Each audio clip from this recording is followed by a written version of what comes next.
No, grabe talaga yung nangyari sa kanya dito, mga kababayan.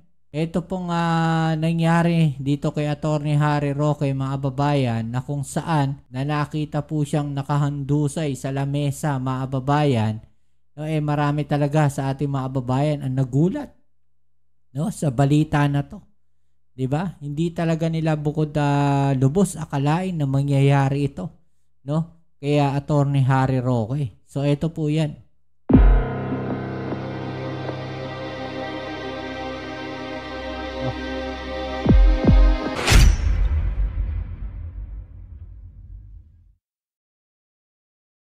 Hey, what's up? Welcome back din sa ating channel dito sa Mox TV. Alright, so tayo nagbabalik muli mga kababayan at ngayon ay pag-uusapan natin, no? Ito pong inyong nakikita ngayon sa inyong monitor screen ay walang iba kundi si Attorney Harry Roque, mga kababayan, no? At yan po nakikita natin na siya po, no, ay nakahandusay po diyan sa isang lamesa, mga kababayan, no? Ano kung nangyari dito? No, natuluyan na ba itong si Attorney Harry Roque? Grabe. Oh, kawawa naman. Ano kaya nangyari diyan sa kanya, mga kababayan? Nakarma na ba yan? So, ayan po, oh. Sabi po diyan, mga kababayan, nag-collapse habang ini-interview ni Corina, no? Ayan po, yung ating page po yan, mga kababayan, paki-follow na lang din po, no? Nandiyan po sa ibaba yung link ng ating page, Mobs TV. Okay, so yan ang ating alamin ngayon at pag-uusapan, no? Yan po nga nangyari kay Attorney Harry Roque. Pero syempre, bago ang lahat, please don't forget to subscribe, like, share, at comment dyan sa comment section. Maraming salamat po sa inyong suporta, mga kababayan. Okay, so tuloy na natin to. Actually, ito pong video na to, mga kababayan, ay nakita ko lang din po. At dito makikita natin, no? May nakasulat po dyan. No, ayan, no, Boljakan. No, yan po ay isa sa mga page ni Maharlika, mga kababayan. At makikita po natin dito sa gilid, ayan, may mga likes, may mga ano.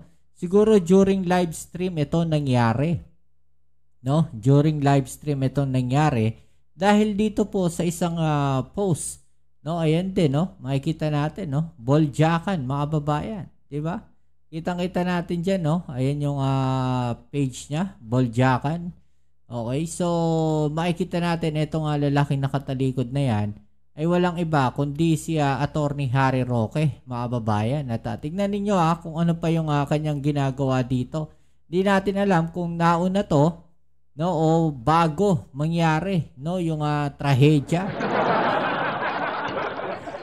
Pero, syempre, wala na po ata yung video na yan, mga kababayan. Okay? So, ito, paparinig natin sa inyo, no? Itong, ipapakita natin sa inyo. Tanggalin ko na lang kaya yung, yung audio, mga kababayan. Kasi baka maka-copyright tayo, eh. So, ipa-play ko na lang, Tignan nyo na lang, ipa-play ko lang ng konti. Okay, so, ayan, naglalakad-lakad siya dyan.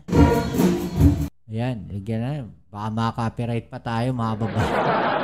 So, ayan, kung di ako nagkakamali, si Maharlika to, mga kababayan, no? Mukhang si Maharlika. Malamang si Maharlika po yan. No, Luxembourg, no? Non-stop bangag moves daw in Luxembourg. Nakasulat yan, mga kababayan. No, hindi ko lang alam, sabay Luxembourg. Germany ba yan, mga kababayan? No? So, sa Germany nangyari siguro. Tignan niyo yung damit niya dyan. Tsaka yung cup na suot niya, mga kababayan, Ayan, may kulay green, tsaka itong damit niya na to. At dito naman, ayan, no, makikita ninyo yung damit, parehong-pareho, mga kababayan. Okay, so habang nagsasaya sila, ayan, nagsasayaw-sayaw pa sila ni Maharlika bago po mangyari yung trahedya, mga kababayan. Ayun, no, ang saya-saya nila, alog-alog talaga yung mga katawan nila rito, tsaka bilbil, Jollibee moves yan, mga kababayan. Diba? So, yan po yun, no?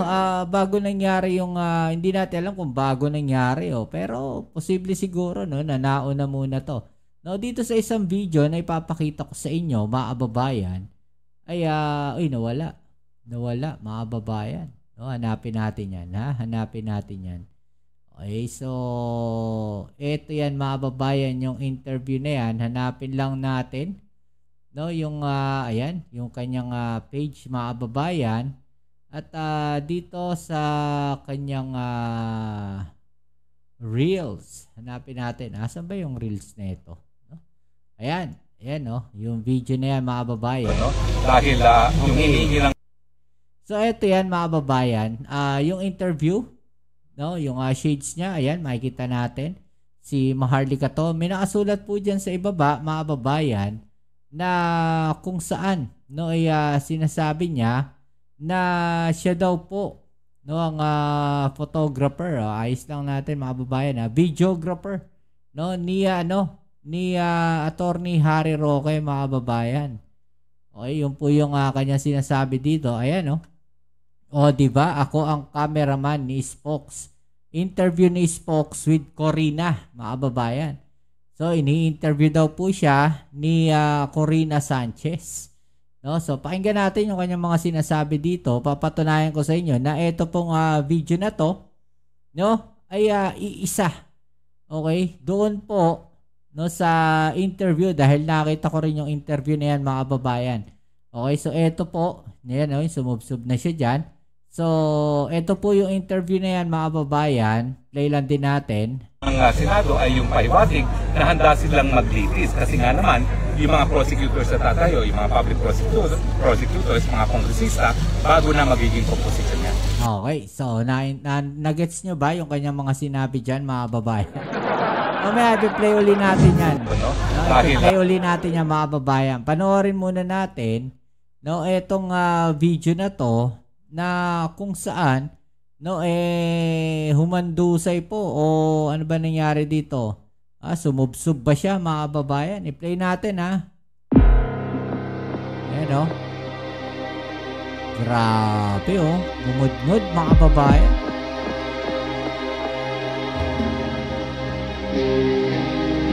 Ayan. Okay. So, play lang natin, i-post lang natin mga babayan. Kung titignan ninyo, yung sombrero po na nandiyan dyan, no?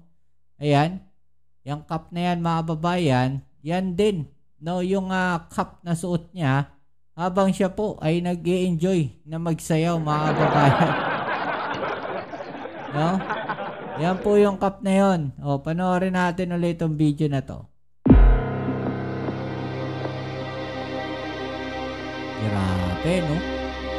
Sumubsob.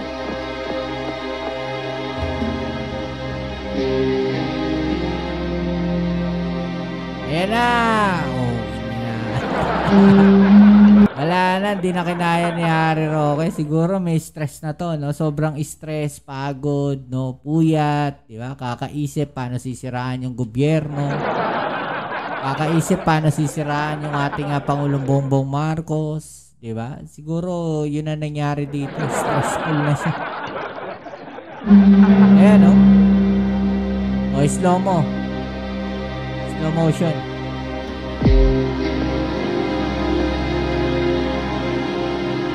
Okay. So, titignan ninyo maigi yung paghawak niya sa lamesa. Kung ito po, mga babayan, no, ay hindi intention. No, o parang palabas lang o parang ano lang, kunyari lang, no. Tignan niyo po yung reaksyon ng kanyang kamay. No? Ayan, ipi-play lang uli natin dahil yung reaksyon po at saka yung pagtayo ni Maharlika, nagulat siya, Ayan, biglang tayo si Maharlika, mga kababayan, nagulat siya, Tapos may makikita kayong tao dito sa likod. Ayun, nakita niyo yung pagbagsak ng kamay niya, mga kababayan. No? Kasi kung yan po, mga kababayan, no, kung yan ay sinadya, hindi ganyan yung tukod ng kamay niyan. Ang tukod ng kamay niyan, nakalapat yan. No? Kumbaga, nakatukod yan. Paano ba? Nakatukod na ganun dun sa lamesa yan. No? Atukod siya dito sa lamesa. Pero makikita ninyo, yung daliri niya, nakatupi. No? Ayan, So, hindi po scripted yan, mga kababayan. No? Sa nakikita ko dyan. Kasi kung scripted yan, nakalapat. No, aalalayan niya eh. 'Di ba yung pagbagsak niya eh. No? Dito hindi, walang lakas yung daliri niya. Tumupi iyo. Ano? Talagang ngud-ngud yung mukha niya, mga kababayan. Ayoko maglagay ng laughing sounds eh. No, dahil kahit papaano nakakaawa rin, no? Ito na tao na to, kahit na ganyan yung ginagawa niya, puro paninira sa gobyerno. Tao pa rin yan. Diba? May puso pa rin tayo, hindi naman tayo kagaya ng mga DDS. Huwag nating itulad sa kanila. Huwag nating gayahin yung mga ugali nila, mga kababayan. Diba? Tignan nyo, talagang umudngod siya. Ayan, no? Nag-bounce back pa eh. Malbog-talbog pang ganun yun. Malbog-talbog pa eh. Nag-bounce back pa eh. Ayan, no? Kita nyo, yung tao doon sa likod, no, napatakbo.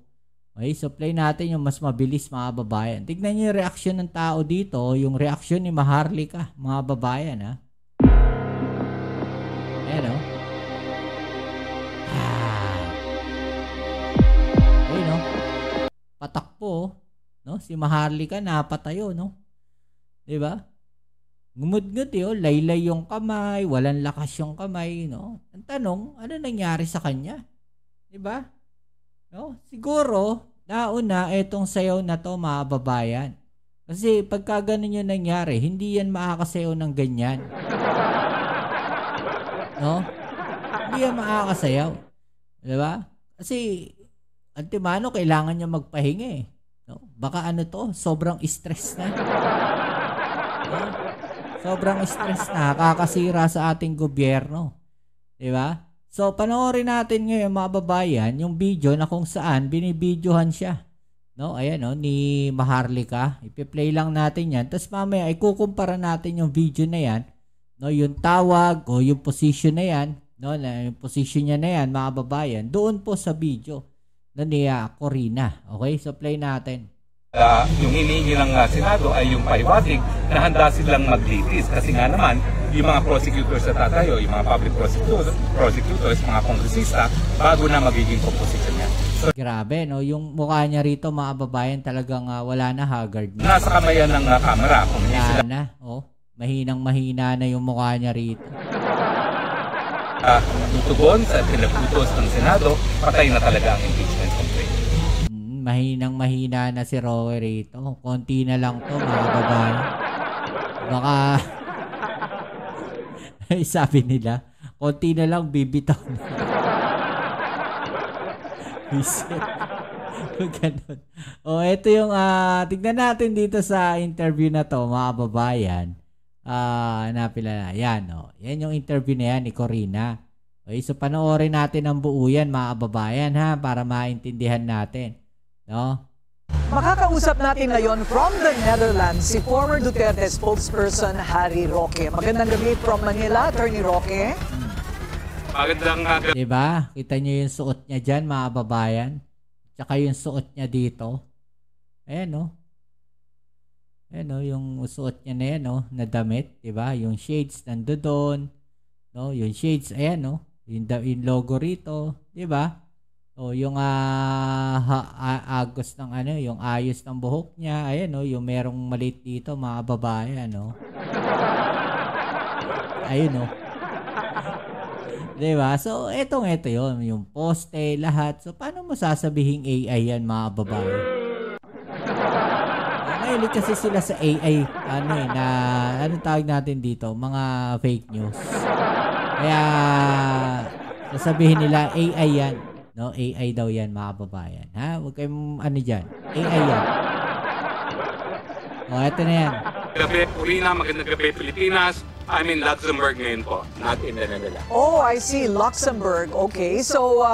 Oh, I see. Luxembourg.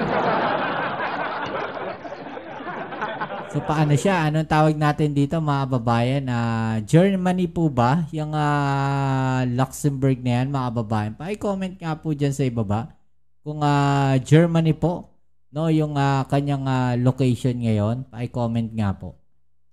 kung ang the Netherlands po ang pag-uusapan, ito nga po, meron pong tumatabla po dito sa inyong mga pahayagan. Ano po? So, para lang klaro, ano po ang inyong depensa dito sa sinasabing denied na po ang inyong application dyan sa the Netherlands? Well, kung denied na po, bakit nasa Europa pa ako, no? Hindi siyempre dapat na-deport na ako, una.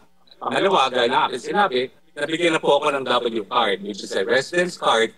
Okay, so kung makikita natin mga babayan, naghahang. No? Ibig sabihin, mahina yung signal ng internet nila. Okay, so yun lang, ganun lang kasimple yung bakit naghahang yung kanyang connection dito. Especially for asylum seekers habang wala pang diskusyon. At pangatlo po ay hindi po totoo na ako po ay kumuha ng visa galing sa Germany. So yan po talaga ay patunay na fake news itong Dutchman na ito. At ito po ay strike 3 na nga po siya. Dahil paulit-ulit ang ginagawa ito.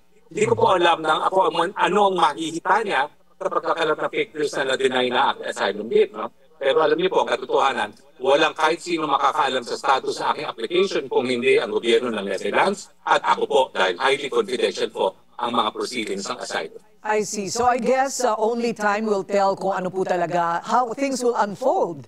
Dahil sabi nga po ninyo, wala namang pwedeng pagkunan ng impormasyon. Meron na po ba kayong hinala kung ano po ang... Simple lang yan, Harry Roque, umuwi ka na ng Pilipinas. Kaya ka na, nai-stroke dyan no? Kaya ka nakikitang nakahandusay dyan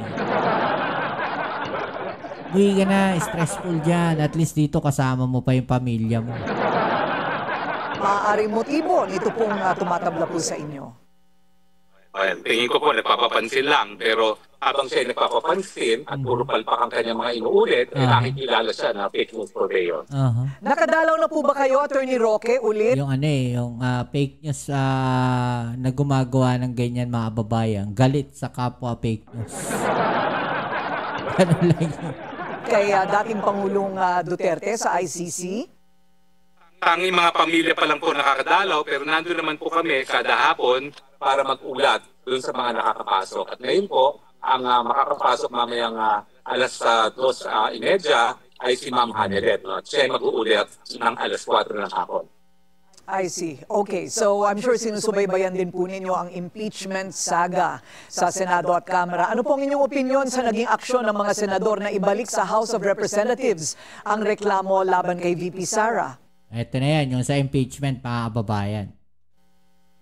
Well, nakasaad po sa ating saligang batas that the Senate, kapag sila po ay umupo na bilang impeachment court, lahat po ng decision nila, sila po yung sole judge sa impeachment proceedings. No? Kapag sinabing sole judge po, wala nang po pwede maghimasok sa decision nila kapag sila ay nag-desisyon bilang isang impeachment court. At dahil yan po ay desisyon na ng impeachment court na ibalik sa Kamara de Representante, kapag hindi po yan natupad ng Kamara, patay na po ang impeachment dahil talagang ang pagdating naman po ng 20th Congress, ang issue pa dyan is number 1, merong order na inisyong 19th Congress. Ang issue dyan is dapat bang masunod? Dahil kapag hindi dapat masunod, ibig sabihin, baliwala na talaga yung impeachment dahil hindi na po pwede ipagpatuloy yung order ng 19th Congress sa 20th Congress. Ibig sabihin, dismiss na talaga yan sa 20th Congress. Pero kapag sumunod naman ng Kamara de Representante, may pag-asa pang buhay. Dahil kapag sila ay sumunod, kinakailangan sumagot ang Senado, no? Dahil yung hinihingi ng Senado ay yung pahiwatig na handa silang maglitis. Kasi nga naman, yung mga prosecutors sa tatayo, yung mga public prosecutors, mga kongresista, bago na magiging composition yan. So nasa kamayan ng Kamara, kung hindi sila tutugon sa pinag-utos ng Senado, patay na talaga ang impeachment complaint. What is your legal opinion, sir, on the interim release application ni dating Pangulong Rodrigo Duterte mula po sa kulong dyan po sa ICC? Well, sa totoo lang po, wala pang binibigyan ng provisional release ang ICC na akusado ng war crimes. No? Pero si dating Presidente Duterte po ang kauna-unahang 80-year-old na dinilitis ngayon sa hukuman. So sa tingin ko, ang magde-decide kung yan ay mag-grant o hindi, ay yung kanyang edad at saka yung kanyang issue sa kanyang kalusugan. Okay, siya mga babayan, no? Pero ito siya sa isang balita na ating pag-uusapan, mga babayan, no? Talaga namang inaantay na lang po, no, ang desisyon no, para po sa request ni Roque na asylum. No? Katapusan na niya to, mga kababayan, pagka tawag dito, hindi na aprubahan, no, yung kanyang request for asylum, no? Pupulutin ka sa kangkungan talaga. Diba? Yusek, nag-scale up si ex-human rights lawyer Harry Roque dun sa kanyang issue ng asylum. Sabi niya, come and get me. Sabi niya gano'n, no? Yabang din no? Pa niya yung paggamit ng intelligence fund ng gobyerno. Yung gobyerno ba mag-i-scale up din in terms of evidence para siya ay kunin dahil naghahamon na siya. So, pag hindi ito natuloy, baka tamaan yung gobyerno, no? Doon sa kanyang paghahamon. Mahirap ko pong sabihin sa ngayon kung anong ipaplano ng gobyerno. Baka makapagtago siya. So, kaya sinabi ko, just wait and see kung anong gagawin natin. Hindi naman po ito, syempre, karapatan po, obligasyon din po ng gobyerno na panagutin ang dapat managot. So, kung dapat siya managot dito sa bansa at meron siyang di umanong ginawang krimen, dapat lang siya maibalik sa bansa. So, just wait and see. For Atty. Harry Roque, just wait and see. I have to point out that tama siya, no? Kasi in his response, right after sinabi ni Justice Sec Boying that his asylum bid was denied, nag-reply po kagad si Atty. Roque and he said, strike two na si Justice Sec, si DOJ, yung first daw na fake news was the multiple passports, which later on we found out na-cancel na nga pala yung diplomatic passports ni Atty. Roque. And then Roque says this is the second instance na. But to your knowledge, meron talagang, I know you've given a press conference on this and you've said that DOJ has their own intelligence sources. Pero what else do we know about this? Is it likely that they would have had information on yung asylum decision? Okay, ganito po gusto ko lang pong iklaro kasi nadidinig ko na naman din po yung sinasabi ng DOJ at saka ni SOJ.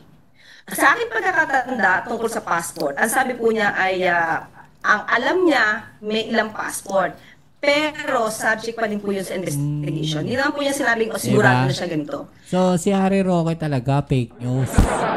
Diba? Iba yung sinasabi niya, mga babayan. No? Doon sa sinasabi. Magaling sila sa ganun eh. Yung iibahin nila, yung konteksto. Magaling sila sa ganun. Nabanggit niya po yun, pero ipinapaimbestiga po. Hindi pa po wala pa pong conclusion. Pati dito naman po, patungkol sa asylum, ang sinabi rin naman po ni ng DOJ to Yusek Raul Vasquez, na they're just awaiting the formal notice regarding the petition or request for asylum. So, wag na lang po niya siguro maliitin kung ano yung intelligence or mga naibibigay na information sa DOJ. So, hindi po natin babanggitin kung ano nabanggit na informasyon na naibigay sa DOJ, but tignan na lang po natin. Sorry, can you repeat that? May sabi kayo na they're just waiting for the formal notice about the request for asylum? According to Yusek Raul Vasquez, they are just awaiting the formal notice regarding the asylum. So, di naman sinasabing deny, di naman sinasabi na na-grant. They're just awaiting.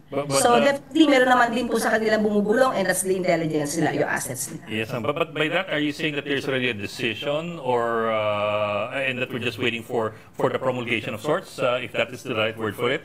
Or, kasi the asylum process itself could take up to a year or a year and a half. I mean, we don't know. What I'm just saying is that when you say we're waiting for the formal notice, does that mean that we're waiting for them to decide or we're waiting for them to announce? Wala po akong masasabi muna. Sir, mahirap magsalita. So, But okay. Alright, so yan mga babae, no? Balikan natin tong video ni Atty. Harry Roque. No, grabe talaga yung nangyari sa kanya dito, mga babayan. No? Ito pong nangyari dito kay Atty. Harry Roque, mga babayan, na kung saan nag-collapse po. Okay? So ito pong nangyari na to sa kanya, na nakita po siyang nakahandusay sa lamesa, mga babayan. No, marami talaga sa ating mga babayan ang nagulat, no, sa balita na to. 'Di ba? Hindi talaga nila bukod lubos akalain na mangyayari ito, no? kay Attorney Harry Roque. So ito po yan.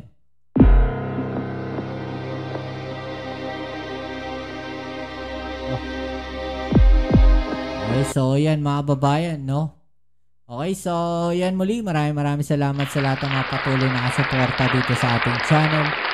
Kita-kits tayo sa ating next video upload. Ito muli ang inyong Kuya Mob Seats sa Mox TV. Peace. I'm out.